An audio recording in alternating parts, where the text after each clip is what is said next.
11th Standard Computer Science Semester Kalvi Lesson number 1 Introduction to Computer. இதில் இருக்கிற book back detail answer. First one பார்க்கலாமா? Explain the basic components of computer with a neat diagram. அதாவது computer components வரை கேட்டிருக்காங்க with இங்கே இருக்கிற டயக்ராமோட கேட்டிருக்காங்க. சரிங்களா? இது நான் உங்களுக்கு எக்ஸ்பிளைன் பண்ணுறேன். அது மட்டும் இல்லாமல் நான் மார்க் பண்ணியிருக்கிற பாயிண்ட்ஸை மட்டுமே நீங்கள் படித்தா போதும். ஓகேங்களா? நான் மார்க் பண்ணியிருக்கிறது எல்லாமே இம்பார்ட்டன்ட் பாயிண்ட்ஸ் தான். ஃபஸ்ட்டு காம்போனன்ட்ஸ் ஆஃப் அ கம்ப்யூட்டர்னு ஹெட்டிங் போட்டுக்கோங்க. The computer is the combination of hardware and software. கம்ப்யூட்டர்னா கண்டிப்பாக என்னென்ன காம்பினேஷன் இருக்கணும், அதில் ஹார்ட்வேர் இருக்கணும், சாஃப்ட்வேர் இருக்கணும், ரெண்டு இருக்கணும், hardware and software. Hardware is the physical component of a computer like motherboard, memory devices, monitor, keyboard etcetera. ஹார்ட்வேர்ன்றது என்னன்னு சொல்லிட்டாங்க, ஒரு ஃபிசிக்கல் காம்போனன்ட். ஃபிசிக்கல் காம்போனன்ட் நம்மளால கண்ணால் அதை பார்க்க முடியும், ப்ளஸ் அதை டச் பண்ண முடியும். சரிங்களா? அதுக்கு என்னென்ன எக்ஸாம்பிள் கொடுத்துருக்காங்க, motherboard, memory device, monitor, keyboard, இதெல்லாமே நம்மளால என்ன பண்ண முடியும், பார்க்க முடியும், டச் பண்ண முடியும். சரிங்களா? நெக்ஸ்ட் ஹார்ட்வேர் என்னன்னு பார்த்துச்சா. இப்போ சாஃப்ட்வேர். சாஃப்ட்வேர்னா என்ன? Software is the set of programs or instructions. சாஃப்ட்வேர்ன்றது நம்ம கொடுக்குற டேட்டாஸ். ஓகேங்களா? நம்ம கொடுக்குற datas, set of programs and instructions கம்ப்யூட்டர்ஸ்குள்ளே இருக்கிறது. Both hardware and software together make the computer system to function. So ஒரு கம்ப்யூட்டர் சிஸ்டம் வந்து ஒர்க் பண்ணோன்னா அதுக்கு கண்டிப்பாக ஹார்ட்வேரும் தேவை, அதே மாதிரி சாஃப்ட்வேரும் தேவை. சரிங்களா? இந்த மாதிரி எழுதிட்டு என்ன பண்ணுங்க, நெக்ஸ்ட்டு இதுக்கப்புறம் ஒரு லைன் எழுதிடுங்க. என்னன்னா, த பேசிக் காம்போனன்ட்ஸ் ஆஃப் கம்ப்யூட்டர் அப்படின்னு ஒரு லைன் எழுதி முடிச்சுட்டு கீழே நம்பர் 1 போட்டு இன்புட் யூனிட் எழுதிக்கோங்க. அடுத்தது நம்பர் 2 போட்டு சென்ட்ரல் ப்ராசஸிங் யூனிட், நம்பர் 3 போட்டு arithmetic and logic unit, number 4 போட்டு கண்ட்ரோல் யூனிட், நம்பர் 5 போட்டு மெமரி யூனிட். ஓகேங்களா? ஸோ இது மாதிரி என்ன பண்ணணும், இந்த 5 பாயிண்ட்டை எழுதிடணும். ஓகேங்களா? இப்போ இதை பற்றி ஒன்று ஒன்று என்ன பண்ணலாம் பார்க்கலாமா? ஃபஸ்ட்டு கவனிங்க. Every task given to a computer follows an input process output cycle. So 3 விஷயம் தேவை. ஓகேங்களா? நான் கம்ப்யூட்டருக்கு ஏதாவது ஒரு டாஸ்க்கு கொடுக்கணும் அப்படின்னா இன்புட் வேணும், அதை ப்ராசஸ் பண்ணணும், அதுக்கப்புறம் அவுட்புட்டை வெளில வரணும். அதுதான் ஐபிஓ சைக்கிள் அப்படின்னு சொல்கிறாங்க. Next point, it needs certain input வேணும், ப்ராசஸஸ் தட் இன்புட், நான் கொடுக்குற இன்புட்டை ப்ராசஸ் பண்ணி and produces the desired output, எனக்கு என்ன தேவையோ, என்ன மாதிரி அவுட்புட் நான் எதிர்பார்க்குறனோ அதை என்ன பண்ணணும், கொடுக்கணும். The input unit takes the input யூனிட்டோட வேலை என்ன, நான் கொடுக்குற இன்புட்டை எடுக்கிறது, உள்வாங்கிக்கிறது. The central processing unit does the processing of the data. So அதுக்கப்புறம் உள்ள யார் வராங்க, சிபியூ வராங்க. சிபியோட வேலை என்ன, நான் கொடுக்குற டேட்டாவை ப்ராசஸ் பண்ணுறது. அண்ட் த அவுட்புட் யூனிட்டோட வேலை என்ன, ப்ரொடியூசஸ் த அவுட்புட். ஓகேங்களா? இப்போ 3 பார்த்தோமா, இன்புட் ஃபஸ்ட்டு ஐபிஓ சைக்கிள் பார்த்தோம், அதுக்கப்புறம் இன்புட் யூனிட்டோட வேலை என்ன, சென்ட்ரல் ப்ராசஸிங் யூனிட்டோட வேலை என்ன, அவுட்புட் யூனிட்டோட வேலை என்ன. நெக்ஸ்ட் இவங்களுக்குலாம் நடுவில் மெமரி யூனிட்னு ஒரு ஆள் இருக்காங்க. ஓகேங்களா? இப்போ அவங்க பற்றி பார்ப்போம். The memory unit holds the data and instructions during the processing. இப்போ மெமரி யூனிட்டோட வேலை என்ன, ஒரு யூஸராக ஒரு டேட்டாவோ ஏதாவது நம்ம கொடுத்தோம் அப்படின்னா அதை போயிட்டு ப்ராசஸ் பண்ணிவிட்டு அதுக்கப்புறம் அவுட்புட்டாக வெளியில் வர வரைக்கும் அந்த டேட்டாவை யார் ஸ்டோர் பண்ணி வச்சுருப்பா, அங்கே ஒரு மெமரி யூனிட்னு ஒருத்தவங்க என்ன பண்ணுவாங்க, கண்டிப்பாக தேவைப்படுறாங்க. அவங்க என்ன பண்ணுவாங்க, நான் கொடுக்குற டேட்டாஸ் எல்லாம் ஸ்டோர் பண்ணி வச்சுருப்பாங்க. சரிங்களா? இப்போது இந்த டயக்ராம் கண்டிப்பாக நீங்கள் எக்ஸாமில் வரையணும். சரிங்களா? ஃபஸ்ட்டு இன்புட் யூனிட், அதுக்கப்புறம் அவுட்புட் யூனிட். ஓகேங்களா? அதுக்கு நடுவில் தான் யார் யாரெல்லாம் வேலை பார்க்குறா, control unit, ALU, internal memory, main memory, secondary memory. இதில் ஃபஸ்ட்டு டேட்டா பார்த்துன்னு சொல்லிட்டு ஒரு ரெட் கலர் லைன் போட்டிருக்காங்களா, அதை இந்த மாதிரி நீங்கள் தனியாக எழுதணும். ரெட் கலர் லைன் போட்டு டேட்டா பார்த்துன்னு என்ன விஷயம்னா, ஆஸ் அ யூஸராக நான் இன்புட் கொடுக்குறேன்னா அது ஃபஸ்ட்டு எங்கே போய் உட்காரும், அந்த டேட்டா மெயின் மெமரியில் போய் உட்காரும். அதுக்கப்புறம் இங்கே எல்லா ப்ராசஸும் முடிஞ்சதுக்கப்புறம் யார்கிட்ட வந்து சேரும், அவுட்புட் யூனிட் கிட்ட வந்து சேரும். ஸோ அதுதான் டேட்டா பார்த்து. கண்ட்ரோல் பாத் அப்படின்றது இன்பிட்வீனில் அந்த டேட்டா எந்தெந்த ஏரியாக்கெல்லாம் போகுது. ஓகேங்களா? ஃபார் எக்ஸாம்பிள் கண்ட்ரோல் யூனிட்லேருந்து எங்கே வருது, செகண்டரி ஸ்டோரேஜுக்கு வருது, அதுக்கப்புறம் கண்ட்ரோல் யூனிட்லேருந்து ஏஎல்யூக்கு வருது, ஏஎல்யூலேருந்து இன்டர்னல் மெமரிக்கு வருது, அதே மாதிரி கண்ட்ரோல் யூனிட்லேருந்து இன்டர்னல் மெமரிக்கு வருது. ஸோ அப்படின்றது வந்து டாட்டட் லைன்ஸில் கண்ட்ரோல் பாத். இந்த ட்ராயிங் இப்படி தான் வரணும். ஓகேங்களா? ஞாபகமாக காம்போனன்ட்ஸ் ஆஃப் அ கம்ப்யூட்டர்னு நேம் எழுத மறந்துடாதீங்க. அடுத்தது இப்போ இதெல்லாம் நம்ம பார்த்தோமா, ஸோ செப்பரேட்டாக ஒன்று பார்க்க போகிறோம். இன்புட் யூனிட்னா என்ன, நான் மேலே ஒரு 5 பாயிண்ட் எழுத சொன்னேன் இல்லையா, 5 சைடு எடுங்க. Input unit, central processing unit, output unit, அந்த மாதிரி எழுத சொன்னால் இப்போ அதை பற்றி ஒன்று எக்ஸ்ப்ளனேஷன் பார்க்கலாம். First input unit.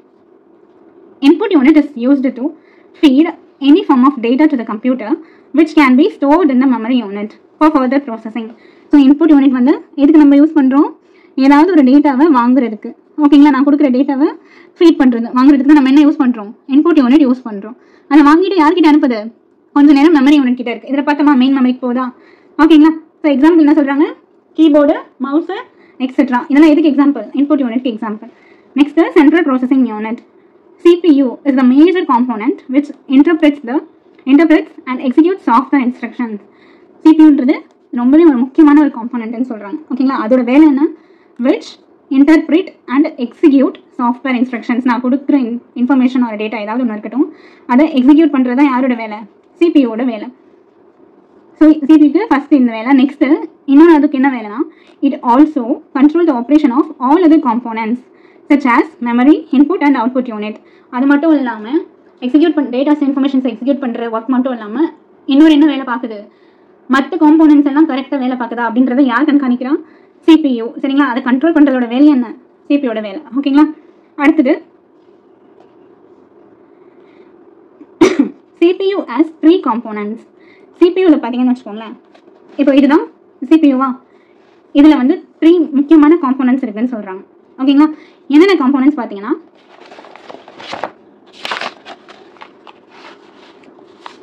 Control unit, ALU unit, அதாவது arithmetic and logic unit and memory unit. நம்ம இந்த டிராயிங்கில் பார்த்தோமா, இதுதான் சிபியூ. ஓகேங்களா, இது இன்புட் யூனிட், அவுட்புட் யூனிட், இது சிபியூ. என்னென்ன மேஜர் 3 காம்போனன்ட்ஸ், முக்கியமான 3 காம்போனன்ட்ஸ் இருக்குது? ஃபர்ஸ்ட் கண்ட்ரோல் யூனிட், அடுத்தது arithmetic and logic unit, third என்னது? Memory unit. மெமரி யூனிட் இது 3 சேர்ந்து வந்துடும். ஓகேங்களா, அடுத்தது இப்போ ஃபர்ஸ்ட் இதில் ALUனா என்னன்னு பார்த்துடலாம். ஓகேங்களா, அரித்மெட்டிக் அண்ட் லாஜிக் யூனிட்னா என்ன? The ALU is a part of the CPU. CPU-ல இது ஒரு பார்ட்னு சொல்லிட்டாங்க. Where various computing functions are performed on data. So computing functions ALU-ல தான் நிறைய calculationsலாம் நடக்கும் அப்படின்னு சொல்கிறாங்க. The ALU performs arithmetic operations. Computing function calculation நடக்கும்னு சொல்லிட்டோம். என்னென்ன calculation? Arithmetic operations. Arithmetic operation addition, subtraction, multiplication, division. இதெல்லாம் என்ன நடக்கும்?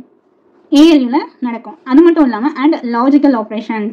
Logical operationsனா இங்கே கொடுத்துக்காங்க பாருங்க. The logical operations of ALU promote the decision making ability of a computer. Next control unit. இப்போ control unit குள்ள வந்துச்சு. Control unit controls the flow of data between the CPU, memory and IO devices. Control unit வேலை என்ன? Datas வந்து எங்கெங்கெல்லாம் flow ஆகுது? சிபியூலேருந்து மெமரிக்கு, மெமரிலேருந்து IO டிவைசஸ்க்கு. ஓகேவா, அது மட்டும் இல்லாமல் it also controls the entire operation of a computer. என்ன பண்ணும்? ஓவரால் ஆப்ரேஷன்ஸை யார் பார்த்துப்பா? Control unit. இதுலேருந்து சிபியூக்குள்ளே இருந்து. சரிங்களா, அடுத்தது output unit. And output unit is any hardware component that conveys information to users. என்ன சொல்கிறாங்க? அவுட்புட் யூனிட்ன்றது வந்து ஒரு ஹார்ட்வேர் காம்போனன்ட் தான் சொல்லிட்டாங்க. அதோட வேலை என்ன? Conveys information to user. யூசருக்கு வந்து தெரியப்படுத்துது. ஓகேங்களா, in and understandable format. So நமக்கு புரிஞ்ச மாதிரி அவுட்புட்டை கொண்டு வரது யாரோட வேலை? அவுட்புட் யூனிட்டோட வேலை. Example monitor, printer, etcetera. அடுத்தது லாஸ்ட்டு மெமரி யூனிட் பற்றி பார்க்க போகிறோம். சரிங்களா, memory unit is of 2 types. என்னென்ன? Primary memory and secondary memory. First primary memory என்னன்னு பார்ப்போம். Primary memory is used to temporarily store the programs and data. Primary மெமரியோட வேலை என்ன? நம்ம கொடுக்குற டேட்டாஸ் ப்ரோக்ராம்ஸை டெம்பரரியாக ஸ்டோர் பண்ணி வச்சுக்கும். சரிங்களா, next secondary memory is use to store the data permanently. இது டெம்பரரினா இது பெர்மனென்ட்லி. ஓகேங்களா, அடுத்தது பிரைமரி மெமரி இஸ் வாலடைல். அப்படின்னா என்னன்னா, த content is last when the power supply is switched off. நம்ம என்ன பார்த்தோம்? பிரைமரி மெமரினா டெம்பரரி மெமரின்னு பார்த்தோமா? அப்போ அதோட கெப்பாபிலிட்டி வந்து கொஞ்சம் நேரம் தான். ஓகேங்களா, இப்போ நமக்கு சிஸ்டம் வந்து ஸ்விட்ச் ஆஃப் ஆச்சு அப்படின்னா அதில் கொடுத்துருக்கிற கண்டென்ட்லாம் என்ன ஆகிடும்? லாஸ் ஆகிடும்னு சொல்கிறாங்க. பிரைமரி மெமரிக்கு example random access memory. So RAMன்றது எதுக்கு எக்ஸாம்பிள்? பிரைமரி மெமரிக்கு எக்ஸாம்பிள். பிரைமரி மெமரி தான் மெயின் மெமரின்னு சொல்லுவாங்க. ஓகேங்களா, இப்போ பிரைமரி மெமரி முடிஞ்சதா? Next secondary memory.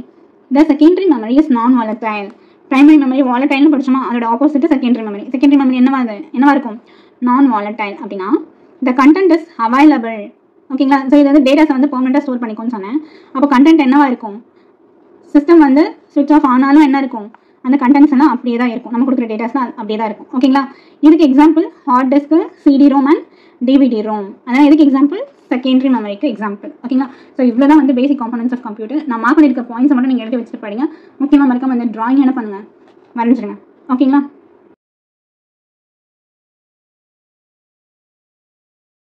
Generations of computers. ஜென்ரேஷன்னா தலைமுறை. ஓகேவா, அதாவது ஒரு ஸ்டேஜஸ்லேருந்து கம்ப்யூட்டர் என்னென்ன மாதிரியான டெவலப் ஆச்சு அப்படின்னு பார்க்கலாம்.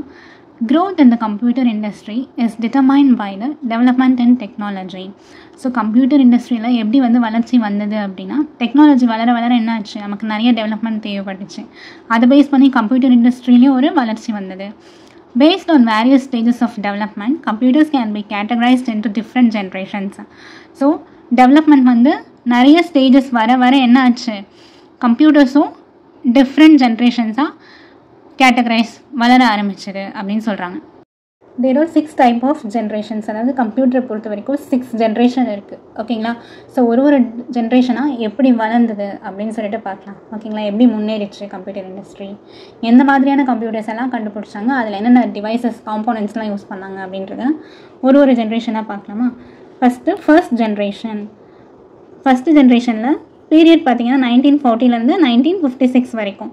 மெயினாக அந்த கம்ப்யூட்டரில் என்ன காம்போனன்ட் யூஸ் பண்ணாங்க அப்படின்னா வேக்யூம் டியூப் அப்படின்ற காம்போனன்ட். ஓகேங்களா? அப்படின்ற ஒரு கருவி யூஸ் பண்ணாங்க. மெரிட்ஸ் அண்ட் டிமெரிட்ஸ், இதோட அட்வான்டேஜஸ் என்ன, டிஸ்அட்வான்டேஜஸ், நன்மை தீமைகள் என்னென்னு பார்க்கலாம். Big in size. So first develop பண்ணாங்க அப்படின்னா அது என்ன சைஸில் தான் இருந்திருக்கும், பெரிய சைஸில் தான் இருந்திருக்கும். ஓகேங்களா? Consumed more power. ஸோ அதோட சைஸ் பெருசுன்றதுனால பவரை என்ன பண்ணிச்சு, நிறைய எடுத்துக்கிச்சு. Malfunction due to overheat. அது மட்டும் இல்லாமல் அடிக்கடி ரொம்ப ஹீட் ஆகிறதுனால மேல் ஃபங்க்ஷன், கரெக்டாக என்ன பண்ணல, ப்ராசஸ் பண்ணலை. ஓகேவா? அடுத்தது மிஷின் லாங்குவேஜ் வாஸ் யூஸ்டு. என்ன லாங்குவேஜ் மட்டும்தான் யூஸ் பண்ணிகிட்டு இருந்துச்சு, அதில் வெறும் மிஷின் லாங்குவேஜ் மட்டும்தான் யூஸ் பண்ணிகிட்டு இருந்தாங்க. எதில், ஃபர்ஸ்ட் ஜென்ரேஷனில். ஓகேங்களா? அதாவது ஹியூமன் அண்டர்ஸ்டாண்டபிள் லாங்குவேஜ் கிடையாது, வெறும் மிஷின் லாங்குவேஜ் மட்டும்தான். செகண்ட் ஜென்ரேஷன் பீரியட் பார்த்தீங்கன்னா 1955 to 1964. இதில் மெயினாக என்ன காம்போனன்ட் யூஸ் பண்ணாங்கன்னா டிரான்சிஸ்டர்ஸ். ஓகேவா? ஸோ காம்போனன்ட் ரொம்ப ரொம்ப முக்கியம். ஃபர்ஸ்ட் ஜென்ரேஷனில் வேக்கம் டியூப் யூஸ் பண்ணாங்க, செகண்ட் ஜென்ரேஷனில் டிரான்சிஸ்டர்ஸ் யூஸ் பண்ணாங்க. இதில் இருக்கிற மெரிட்ஸ் அண்ட் டிமெரிட்ஸ் பார்க்கலாம். Smaller compared to first generation. So first பாயிண்ட்டே என்ன தான், ஃபஸ்ட்டு ஜென்ரேஷனோட கம்பேர் பண்ணும்போது இது கொஞ்சம் சின்னது அப்படின்னு சொல்கிறாங்க. ஓகேங்களா? அது நம்ம ரொம்ப பெருசுன்னு பார்த்தோம், இது அதை விட கொஞ்சம் சின்னது அப்படின்னு சொல்கிறாங்க. Generated less heat. இதில் ஹீட் எப்படி இருக்கும்னு சொல்கிறாங்க, கொஞ்சம் கம்மியாக இருக்கும். Consumed less power. So power என்ன பண்ணும், கொஞ்சமாக எடுத்துக்கும். கம்பேர்டு டு ஃபர்ஸ்ட் ஜென்ரேஷன், எல்லாமே ஃபர்ஸ்ட் ஜென்ரேஷனோட கம்பேர் பண்ணும்போது. Punched cards were used. இதில் என்ன பண்ணாங்க, இந்த ஜென்ரேஷனில் பஞ்ச்டு கார்டு அப்படின்னு சொல்லிட்டு ஒன்று யூஸ் பண்ணாங்க. அந்த பஞ்ச்டு கார்டில் என்ன இருக்கும் அப்படின்னா ஆக்சுவலி ஒரு கார்டு மாதிரி இருக்கும். அதில் வந்து நம்ம டேட்டாஸ், இன்ஃபர்மேஷன்ஸ் எல்லாம் என்ன பண்ணிக்கலாம், ஸ்டோர் பண்ணிக்கலாம். இப்போ நம்ம மொபைல் யூஸ் பண்ணுறோம் இல்லையா, மெமரி கார்டு, அந்த மாதிரி இது கொஞ்சம் பெருசாக இருக்கும். ஓகேங்களா? ஸோ பஞ்ச்டு கார்டு வேர் யூஸ்டு.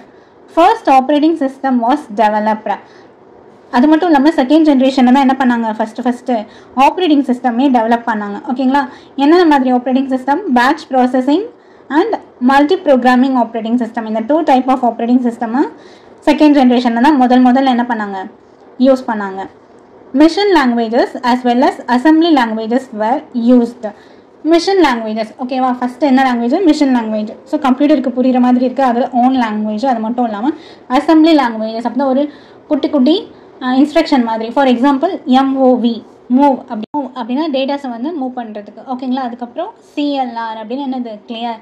ஸோ இந்த மாதிரி இன்ஸ்ட்ரக்ஷன்ஸாக அசம்பிளி லாங்குவேஜஸாக ஃபஸ்ட் இங்கே தான் யூஸ் பண்ணாங்க, செகண்ட் ஜென்ரேஷனில் தான் யூஸ் பண்ணாங்க.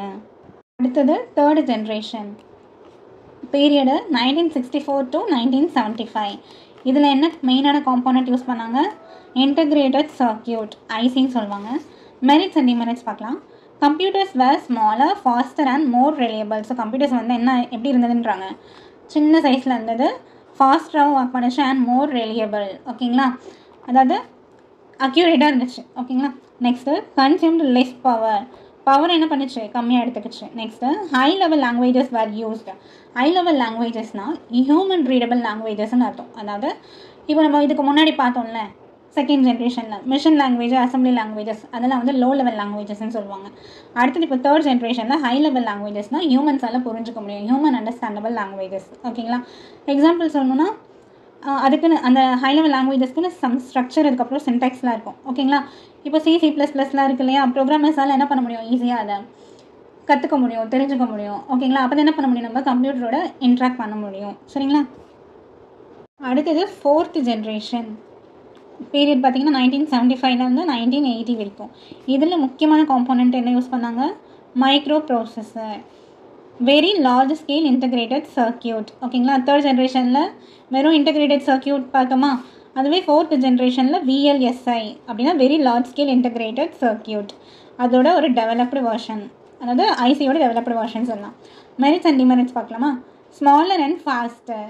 அடுத்தது மைக்ரோ கம்ப்யூட்டர் சீரீஸ். என்னென்ன series such as IBM, apple, இதெல்லாம் என்ன பண்ணாங்க, ஃபோர்த் ஜென்ரேஷனில் தான் டெவலப் பண்ணாங்க. ஓகேங்களா? இதெல்லாம் வந்து ஒரு மைக்ரோ கம்ப்யூட்டரோட நேம்ஸ் சீரீஸ். ஓகேங்களா?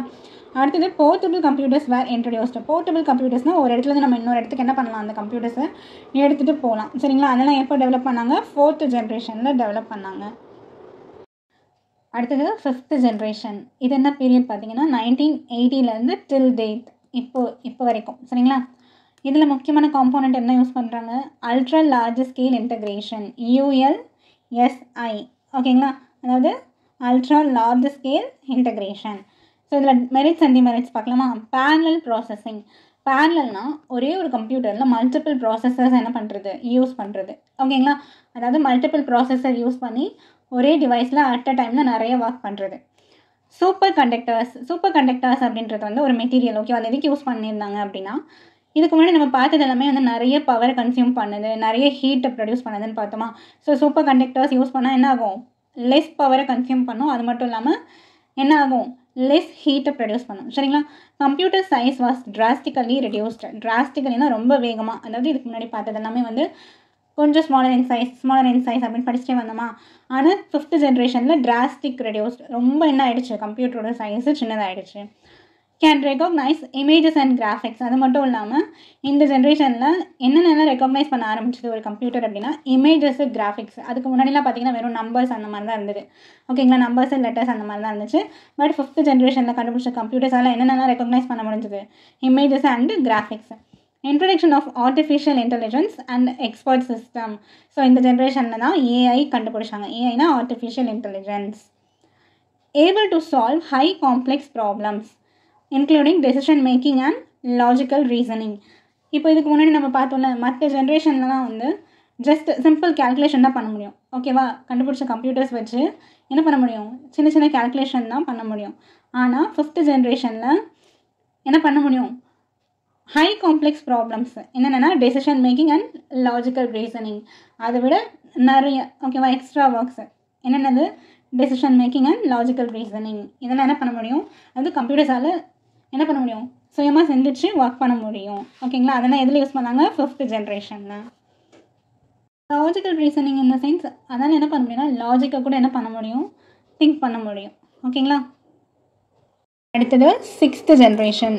இதோட பீரியட் பார்த்தீங்கன்னா ஃப்யூச்சர். ஓகேவா, ஸோ இனிமேல் தான் என்ன பண்ண முடியும், இந்த மாதிரி 6th ஜென்ரேஷன் கொண்டு வர முடியும். ஓகேங்களா, 6th ஜென்ரேஷன்னா மெயினாக என்ன எழுதணும், ஆர்டிஃபிஷியல் இன்டெலிஜென்ஸ் எழுதணும். ஓகேங்களா, 6th ஜென்ரேஷன் மூலமாக நம்ம வந்து ஒரு இன்டெலிஜென்ட் கம்ப்யூட்டர்ஸை என்ன பண்ணலாம், நம்ம டெவலப் பண்ணலாம். ஓகேங்களா, மெயினாக இது பார்த்தீங்கன்னா என்ன மாதிரியான கம்ப்யூட்டர் ப்ரோக்ராம் தான் நம்ம டெவலப் பண்ணணும்னா, ஹியூமன் லாங்குவேஜஸை அண்டர்ஸ்டாண்ட் பண்ணிக்கிற மாதிரி என்ன பண்ண முடியும், இந்த 6th ஜென்ரேஷனில் நம்மளால் கம்ப்யூட்டர்ஸை டெவலப் பண்ண முடியும். ஓகேங்களா, first point parallel and distributed computing. 2 விதமான கம்ப்யூட்டிங் பண்ணலாம். ஓகேங்களா, பேரலல் அப்படின்னா ஒரே ஒரு கம்ப்யூட்டர் வச்சு மல்டிபிள் ப்ராசஸை அட் அ டைம் சைமல்டேனியஸாக பண்ணுறது தான் வந்து பேரலல் கம்ப்யூட்டிங். டிஸ்ட்ரிபியூட்டட் கம்ப்யூட்டிங்னா மோர் தென் 1 கம்ப்யூட்டர்ஸ், நிறைய கம்ப்யூட்டர்ஸ், அதாவது நெட்வொர்க்ஸ் ஆஃப் கம்ப்யூட்டர்ஸ் வச்சு டிஃப்ரெண்ட் டைப்ஸ் ஆஃப் டாஸ்க் பண்ணுறது என்னது, distributed computing. Computers have become smarter, pastor and smaller. So இப்போ கம்ப்யூட்டர்ஸ்லாம் எப்படி ஆயிடுச்சு, ரொம்பவே ஸ்மார்ட் ஆகிடுச்சு, ஃபாஸ்டராகவும் ஆகிடுச்சு, அண்ட் நம்மளுக்கு ஏற்ற மாதிரி என்ன ஆயிடுச்சு, அதுவும் நம்மளுக்கு விருப்பப்படுற சைஸில் அதுவும் என்ன பண்ணிடலாம், நம்ம டிசைன் பண்ணிடலாம், சின்னதாகவும் ஆயிடுச்சு இல்லைங்களா. டெவலப்மெண்ட் ஆஃப் ரோபோட்டிக்ஸ், நம்ம என்ன பண்ணுறோம், ரோபோட்டிக்ஸையும் டெவலப் பண்ணுறோம் இல்லையா. Natural language processing. நான் சொன்னேன் 6th ஜென்ரேஷன் அப்படின்னாலே மெயினாக நம்ம எதுக்கான எய்ம், நமக்கு என்ன கோல் அப்படின்னா நேச்சுரல் லாங்குவேஜ் ப்ராசஸிங்கை டெவலப் பண்ணுறது. அதாவது நம்மளோட லாங்குவேஜ், ஹியூமன் லாங்குவேஜ் கம்ப்யூட்டர்ஸ் புரிஞ்சுக்கிட்டு அதுக்கேற்ற மாதிரி நமக்கு ஒர்க் பண்ணி கொடுக்குறது. சரிங்களா. Development of voice recognition software. Computers மட்டும் இல்லை, இப்போ சிஸ்டம்ல மொபைல் ஃபோன்ஸ்ல என்ன இருக்குது, வாய்ஸ் ரெகக்னிஷன் சாஃப்ட்வேர்ஸ் நிறைய இருக்குது. எதுக்காக அதை யூஸ் பண்ணுறாங்க, ஒரு செக்யூரிட்டிக்காக. என்ன security, to confirm the identity of a user. யார் வந்து அந்த மொபைலோ இல்லை அந்த சிஸ்டமோ அவங்களோட ஓனர். இப்போ மொபைலுக்கு இல்லை சிஸ்டம் நம்ம பாஸ்வேர்ட் போட்டு வைக்கிறோம் இல்லையா, அது வந்து லெட்டர்ஸில் இருக்குது. அதே மாதிரி ஃபிங்கர் பிரிண்ட்ஸ் வைக்கிறோமா, அதுக்கு அடுத்தது தான் என்னது, வாய்ஸ் ரெகக்னிஷன் சாஃப்ட்வேர். இப்போ நம்ம பேசுறதை வச்சு மொபைல் சிஸ்டம் என்ன ஆகும், அன்லாக் ஆகும். ஓகேங்களா. இப்போ வேறு யாராவது, இப்போ அந்த சிஸ்டமோட ஓனர் இல்லாமல் வேறு யாராவது பேசினாங்கன்னா என்ன பண்ணாது, எதுவுமே அது ரெஸ்பான்ஸ் பண்ணாது. சரிங்களா. ஸோ இந்த எக்ஸாம்பிள் ஃபார் 6th ஜென்ரேஷன். ஓகேங்களா. என்னது, ஆர்டிஃபிஷியல் இன்டெலிஜென்ஸ். ஒரு ஹியூமன் பீயிங் எப்படி திங்க் பண்ணுறாங்களோ அதே மாதிரி என்ன பண்ணணும், ஒரு சிஸ்டமையும் ஒரு ஆர்டிஃபிஷியல் இன்டெலிஜென்ஸ் ஒரு ரோபோட்டிக்ஸையும் என்ன பண்ண வைக்கணும், திங்க் பண்ண வைக்கணும். Okay. Third question, explain the following. First one, A inkjet printer, B multimedia projector, C barcode or QR code reader. ஒவ்வொன்றையும் தனித்தனியாக என்ன பண்ணணும், டிஸ்கிரைப் பண்ணி எழுதணும். சரிங்களா. ஸோ 1 by 1 பார்க்கலாம். ஃபஸ்ட்டு இங்க் ஜெட் பிரிண்டர், அந்த நேம்லேயே உங்களுக்கு தெரிஞ்சிருக்கும் ஜெட்டு. அப்போ ஜெட்னா அந்தளவுக்கு ஓகேங்களா. ஸோ எவ்வளோ ஃபாஸ்ட்டாக பிரிண்ட் பண்ண முடியுமோ அவ்வளோ ஃபாஸ்ட்டாக ஜெட்டு வேகத்தில் என்ன பண்ணுமா பிரிண்ட் பண்ணும். Inkjet printer use color cartridges which combine magenta, yellow and cyan inks to create color tones. So இது என்ன பண்ணுமா கலர் cartridges யூஸ் பண்ணணும்னு சொல்கிறாங்க ஓகேங்களா. என்னென்ன கலர்ஸ்னால் magenta, yellow and cyan. A black cartridge is used for monochrome output. At the same time monochrome ஓகேங்களா. மோனோக்ரோம்னா ஒரே ஒரு கலர், அதாவது பிளாக் கலர் கேட்ரிட்ஜ் கூட என்ன பண்ணுமா யூஸ் பண்ணும் அப்படின்னு சொல்கிறாங்க.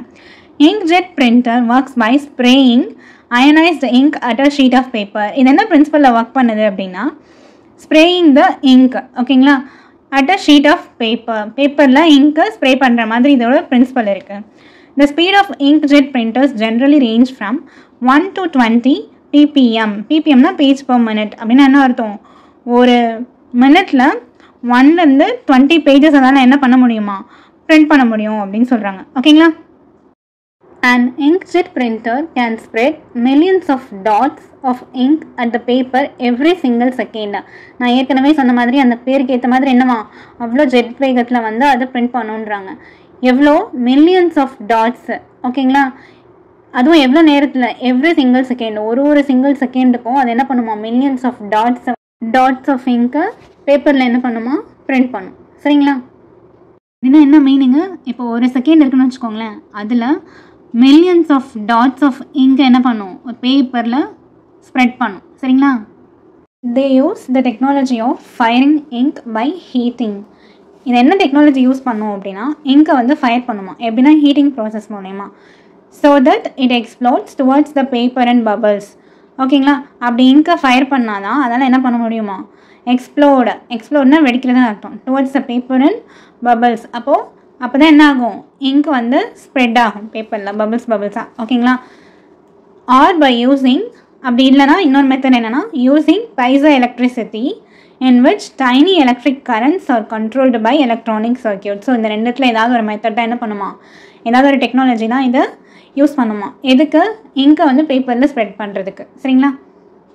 இதுதான் இங்க்ஜெட் பிரிண்டர் ஓகேங்களா. இதை வந்து நீங்கள் எக்ஸாமில் ட்ரா பண்ண வேண்டாம், நீங்கள் தெரிஞ்சுக்கணுன்றதுக்காக தான் பிக்சர் ஆட் பண்ணியிருக்கேன். நெக்ஸ்ட்டு மல்டிமீடியா ப்ரொஜெக்டர்னாலே ஜென்ரலாக எல்லாருக்குமே தெரியும். Multimedia projectors are used to produce computer output on a big screen.